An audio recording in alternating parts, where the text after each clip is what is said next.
Good evening, guys. That's me, and I wanted to talk about some of my failures through my life to this point. So I thought, what better way to do it than to a room full of strangers? And and I also wanted to say about why I felt that they were important and also kind of poignant in my life.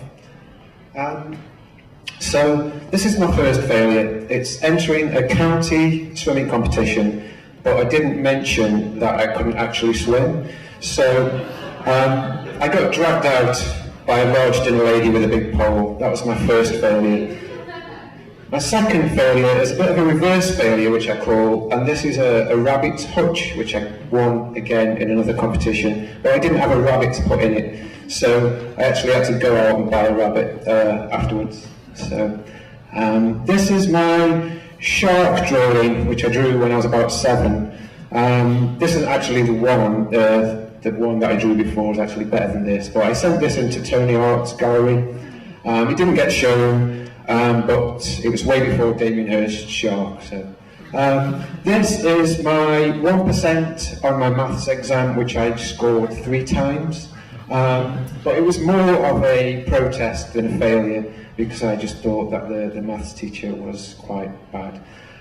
This was my sack race failure. Another county competition. I don't know what it was about me entering competitions when I was a kid, but a sack race, I came actually second in this race. Okay, so this is my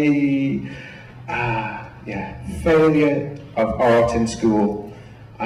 So the obvious thing for me to do was to go to art college. So as you can tell by all of the drawings tonight, I went to art college and I took up furniture design. And this isn't perspective, by the way. This is actually how my table looked. It was terrible, and I realised that I was a complete failure at furniture design. So I then went into graphic design. It took me 3 attempts to pass my driving test, which I found quite funny on the last one, because he said, you know that you do have to keep your eyes open to pass your driving test. And this was my failure of trying to set up a failure festival. Ironically, it didn't work, so I'm quite happy with that one.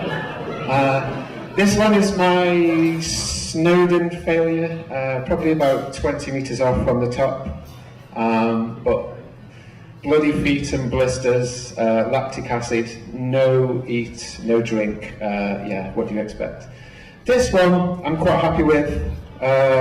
I failed to die earlier on this year.